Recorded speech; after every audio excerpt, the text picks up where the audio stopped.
आर्य को देखकर ही समझ गए थे कि वो इस वक्त क्या सोच रहा है और किस दर्द से गुजर रहा है। अब आगे। आज ही के दिन आर्य की मॉम मालविका जी और उसकी बहन युविका का मर्डर हुआ था। हर साल आज के दिन न चाहते हुए भी आर्य के जहन में उस दिन की काली यादें ताज़ा हो जाती थीं। उन पलों को याद करके उसके दिल में एक दर्द सा उठने लगा था। आर्य अपनी भावहीन आंखों से अनिल जी की तरफ देखने लगा। उसे समझ नहीं आ रहा था कि जिस पिता ने सालों पहले उसे अपना बेटा मानने से इनकार कर दिया था, वो अचानक अपने उस खोए हुए बेटे से मिलने की बात क्यों कर रहे हैं। दूसरी तरफ रज़ावत इंडस्ट्रीज।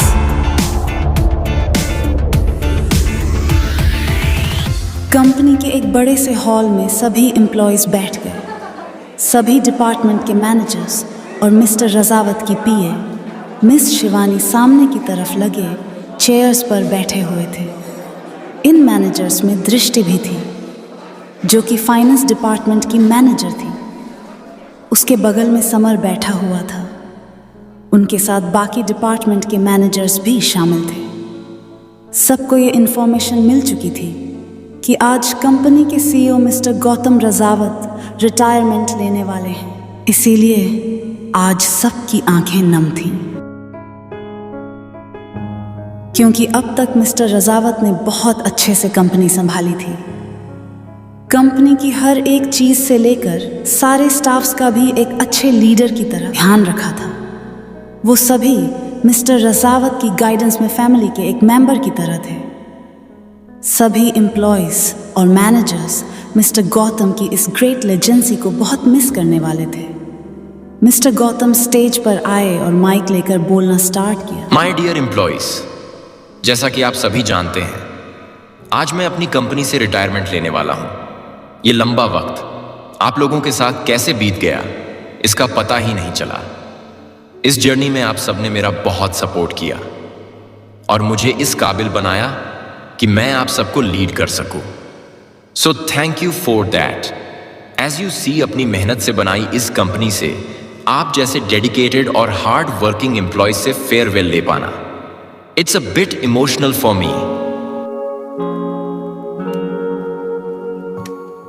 मिस्टर रज़ावत की इस इमोशनल स्पीच को सुनकर बहुतों की आंखें नम हो गईं, क्योंकि वो आज अपने फेवरेट बॉस को अलविदा कहने वाले थे। मिस्टर रज़ावत ने अपनी बातें जारी रखी। रिटायरमेंट का ये मतलब नहीं है कि मैं हमेशा हमेशा के लिए इस कंपनी को अलविदा कह रहा हूं। मैं बीच बीच में आप सबसे मिलने के लिए आता रहूंगा। मैं आप सबसे यही रिक्वेस्ट करूंगा कि जिस तरह का प्यार और ट्रस्ट मुझ पर बनाया, ठीक उसी तरह आप मेरे बेटे यानी अब के नए बॉस को भी करें। So meet my son and your new boss mister Anay Singh रज़ावत।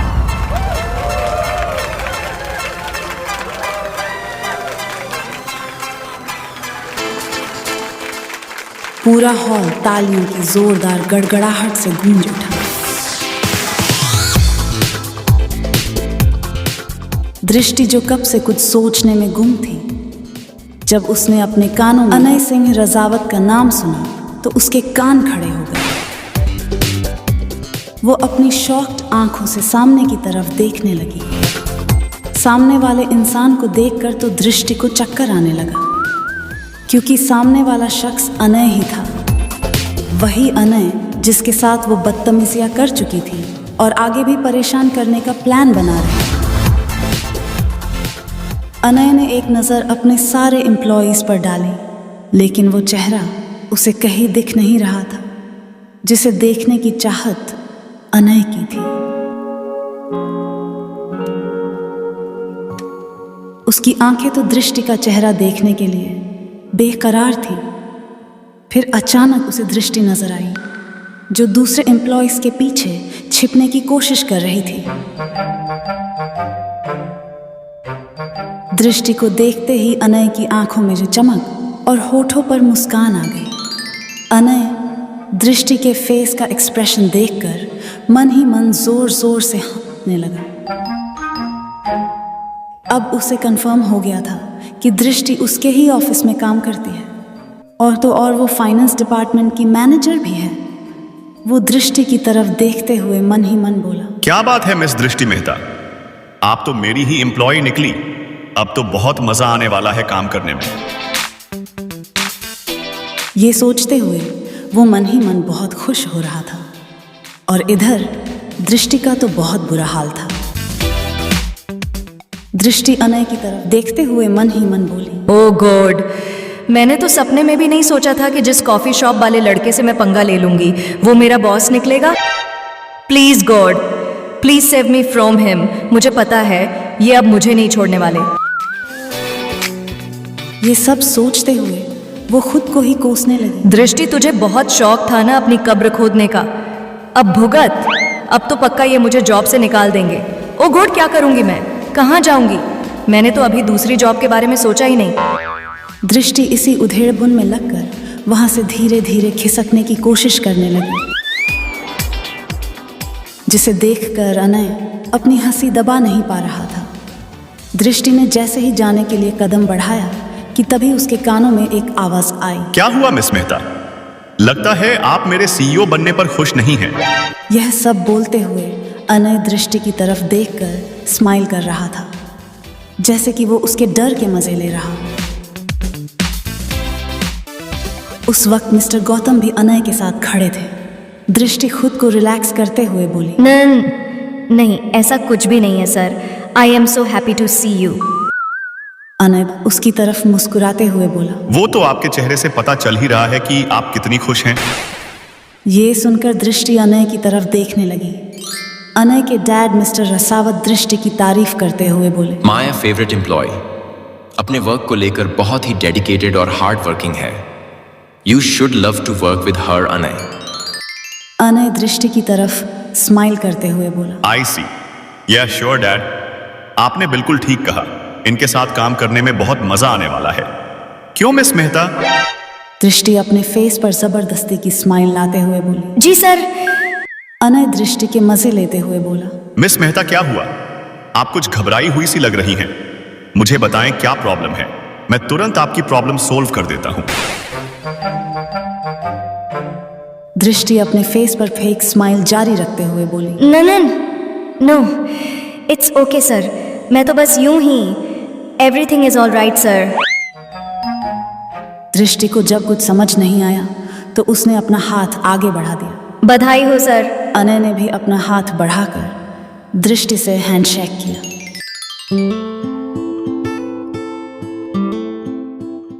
Anay ने जैसे ही दृष्टि के हाथों को छुआ, वो उसके सॉफ्टनेस के एहसास में खो गया,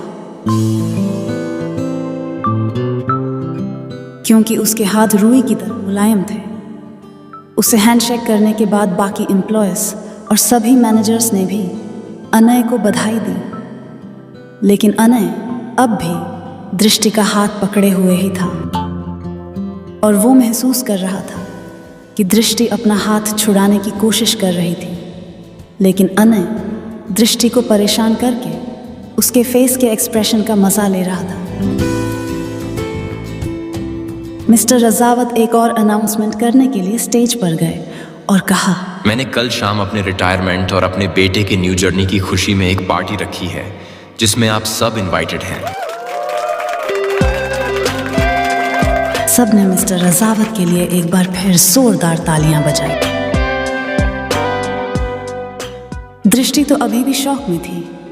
उसे अभी भी यकीन नहीं हो पा रहा था कि अनय उसका नया बॉस है। वो तो बस काम करते हुए खुद को और अनय को इमेजिन करने लगी थी, जिसमें अनय उसकी क्लास लगा रहा था। तभी दृष्टि अपने ख्यालों से बाहर आते हुए बोली, अच्छा हुआ मैं गौतम सर की पीए नहीं थी, वरना मेरा सुख चैन सब चला गया होता आज के बाद से। उसे एक बार फिर अनय का ख्याल आया। नहीं, मुझे उनसे इतना घबराने की जरूरत नहीं है। कौन सा वो राक्षस हैं जो मुझे खा जाएंगे? कौन किसे खाने वाला है मिस दृष्टि? वो ये सब बड़बड़ाए ही जा रही थी कि तभी अनय उसके पास आकर बोला। अनय की आवाज सुनकर दृष्टि अचानक से होश में आ गई और वो मन ही मन बोली, उफ, इन्हें भी अभी ही यहाँ आना था। नहीं नहीं, ऐसी कोई बात नहीं है सर। अनय उसके चेहरे पर आ रहे बालों को कान के पीछे करते हुए बोला, क्या हुआ मिस दृष्टि? आप परेशान सी लग रही हैं। आपको किस चीज का डर सता रहा है? दृष्टि तो अनय की तरफ देखती ही रह गई, क्योंकि उसने उसके मन की बात कह दी थी। दृष्टि अपने आप को रिलैक्स करते हुए बोली, मुझे कोई डर नहीं लग रहा। पर उसका फेस एक्सप्रेशन उसकी बातों को सपोर्ट नहीं कर रहा था। अनय उसके करीब रहकर ही बोला, वैसे डैड ने कहा था कि आप उनकी फेवरेट एम्प्लॉय हैं। मैं भी ये देखना चाहता हूं कि आप में ऐसी क्या क्या खासियत है। Okay then, see you tomorrow in the party. Drishti ने बस हाँ में सिर हिला दिया, क्योंकि जब से उसे पता चला था कि अनय उसका बॉस है, तब से वो उसका सामना करने से घबरा रही थी। दूसरी तरफ आर्य का बेडरूम। आर्य अभी भी अपनी भावहीन आंखों से अनिल जी की तरफ देख रहा था। कमरे में एक गहरी शांति छाई हुई थी। अनिल जी आहिस्ते से अपने हाथों को आर्य के सिर पर फेरते हुए बोले, अपनी मॉम की याद आ रही है? आर्य की आंखें हल्की सी नम हो गई थी, पर उसने ये अनिल जी के सामने जाहिर नहीं किया। अनिल जी आर्य की तरफ देखते हुए बोले, बेटा, तुम जानना चाहते थे ना कि आज तुम्हारा बाप अचानक तुमसे मिलने क्यों आ गया? आर्य सवालिया नजरों से उनकी तरफ देखने लगा। अनिल जी अपनी बातें जारी रखते हुए बोले, आज एक पिता अपने बेटे से सालों पहले की गलती के लिए माफी मांगने आया है। बेटा, क्या तुम अपने डैड को माफ कर पाओगे? आर्य ने भावहीन चेहरे के साथ अपनी भरी आंखों से अनिल जी की तरफ देखा और उनके गले लग गया।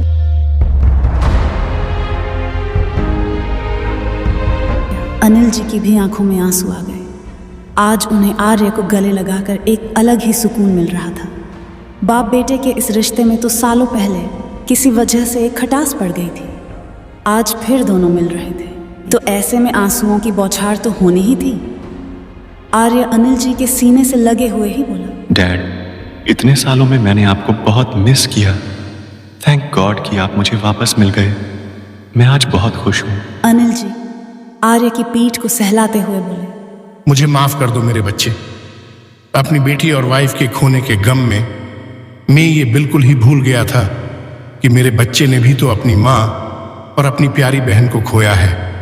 पर आज मुझे मेरी गलती का एहसास है बेटा।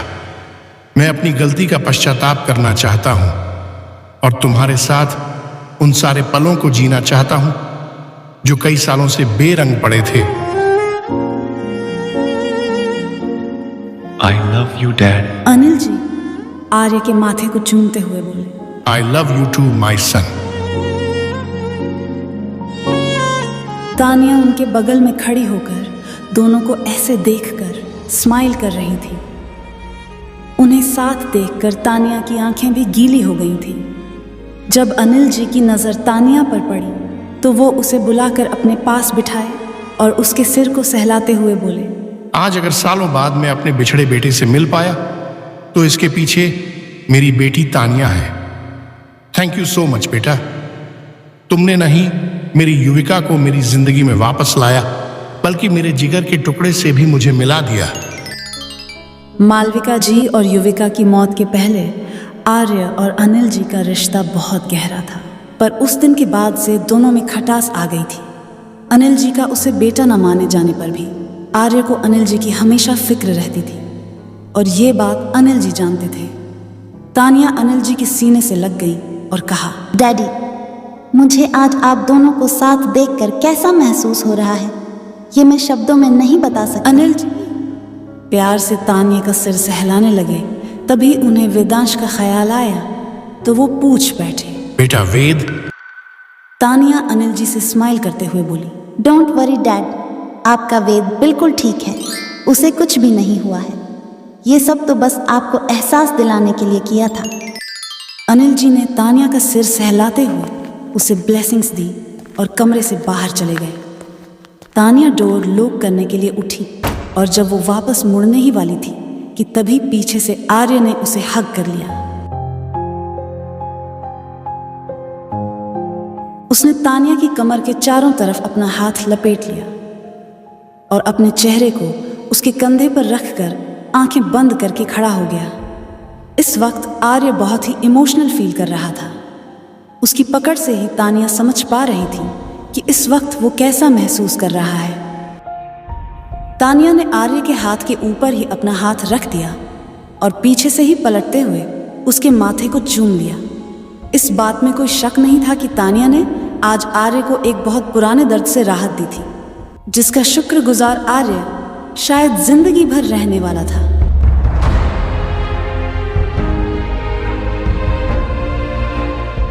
आपको आज का एपिसोड कैसा लगा ये कमेंट में जरूर बताएं। और कल पार्टी में क्या होने वाला है ये जानने के लिए बने रहे इस सीरीज में। चैनल को लाइक, शेयर और सब्सक्राइब करना ना भूलें। मिलते हैं आपसे इस कहानी के अगले चैप्टर में ओनली हाई रेटेड स्टोरी पर।